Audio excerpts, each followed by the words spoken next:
Now children, now we make an anode and a cathode.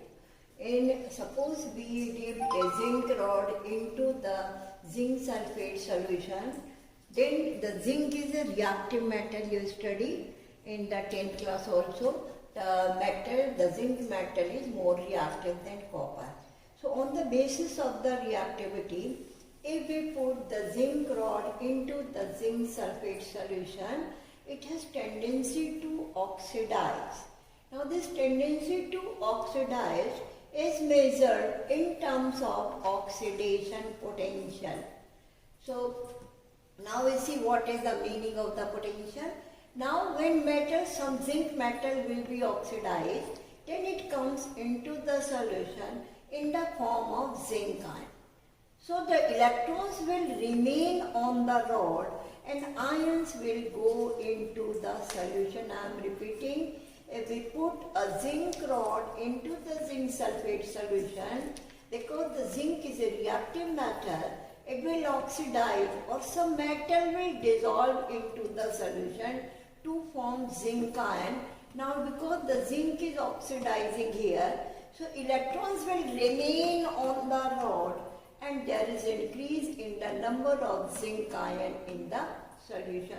So this is a construction of anode. At anode, oxidation occurs. So the metal, if a reactive metal is dipped, then the metal will be oxidized and the rod will become negatively charged. That's why we write the negative sign with the anode. So this is a construction of anode. The rod will be negative and then the solution will be positive due to increase in the number of zinc ion. Now because the rod is negative, so zinc ion will be collecting over the surface of air and that will stop the dissolution of metal into the solution. Metal rod into the solution.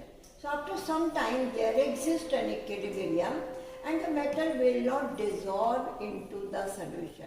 But when the equilibrium is established, the rod will become negatively charged and then the solution will become positively charged due to increase in the number of zinc ion. So this is the construction of anode. And so at anode is negatively charged and at anode the oxidation occurs. So zinc metal will be oxidized to convert into zinc ion and the electron. So electron will be remain on the rod and ion will go into the solution. Ion will become aqueous and the electron will remain on the rod.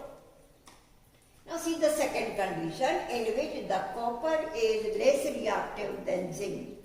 So on the basis of reactivity, when copper rod is dipped in copper sulfate solution, then copper cannot be oxidized and that's why the copper ion from the solution will go to the rod and there it will gain the electron from the rod and will convert into copper metal.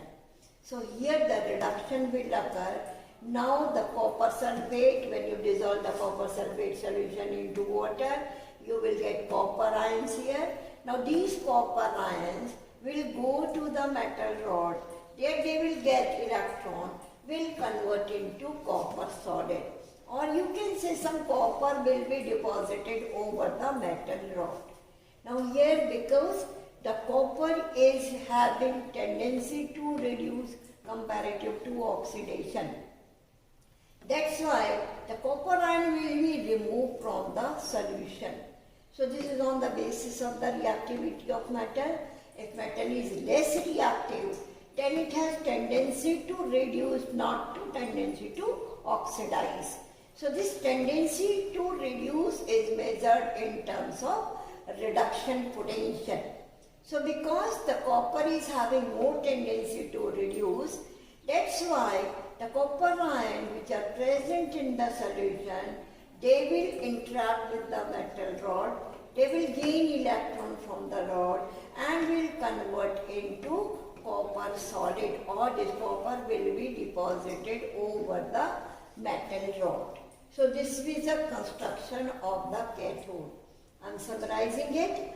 The first we need the construction of anode. In the anode we make a beaker in which we make a solution of metal ion.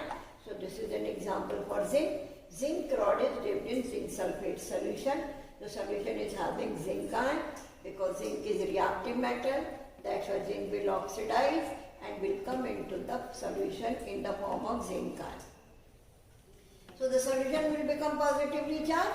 The rod is negatively charged. That's why we write the negative sign with the anode and the solution is positively charged. Now for the cathode, for making cathode again we take one beaker in which we make a solution of copper sulfate, or this metal is less reactive metal. Then we dissolve a copper rod into the solution. Because copper is less reactive, that's why copper has tendency to reduce, and that's why copper will reduce by gaining electron from the rod. And that's why the solution will become the negatively charged because more sulfate ion will be there, or you are removing some copper ion from here, and rod will become positively charged because copper is gaining electron from the metal rod.